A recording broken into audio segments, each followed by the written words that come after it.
శ్రీనివాస్ రెడ్డి గారు అన్న దాంట్లో ఒక పాయింట్ ఉంది. మీకు కూడా గుర్తుంటుంది 2000 ఆ టైంలో చంద్రబాబు నాయుడు ముఖ్యమంత్రిగా ఉన్నప్పుడు హైటెక్ సిటీ కట్టారు. హైటెక్ సిటీ కట్టినప్పుడు చుట్టూ మొత్తం వాళ్ళకి సంబంధించిన వాళ్ళు భూములు కొనుక్కున్నారని రకరకాల, నేను అదే అంటున్నానండి. వచ్చింది ఈ రోజు దాని వల్లే కదా ఇప్పుడు నిన్న కేటీఆర్ కూడా అన్నారు, సైబరాబాద్ నిర్మాత చంద్రబాబు నాయుడు అని కేటీఆర్ గారు అంటున్నారు. Nobody denies that high-tech city was built by Chandrababu Naidu. But nobody can also deny that in the name of high-tech city, చుట్టుపట్ల భూములన్నీ కొనుక్కొని రియల్ ఎస్టేట్ వ్యాపారానికి పాల్పడి అమరావతిలో ఏ రకంగానైతే క్యాపిటల్ పేరు మీద అవకాశాలు కంప్లీట్ చేయాలి కదా. పేపర్ మీద చెట్ల మీద ఇస్తార్లు కుడదామంటే కుడదాం, రప్ప చెట్ల మీద ఇస్తార్లు కుట్టి కట్టలు కట్టేసి మొత్తం ఇస్తార్లు అయినాయి అనుకుందామంటే అనుకుందాం.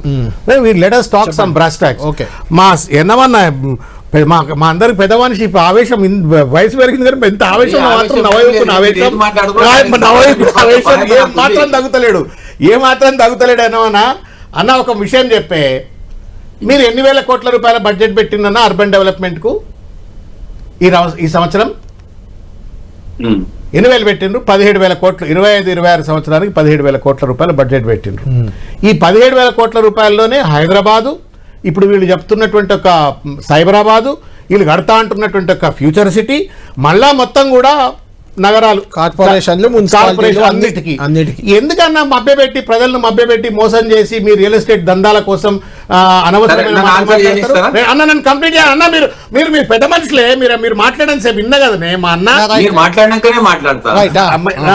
2 ఎందుకే నీకు 2 లక్షల ఎకరాలు ఏం చేద్దాం అనుకుంటున్నావే? 2 లక్షల ఎకరాలతోటి మరో హైదరాబాద్ నిర్మిస్తావే?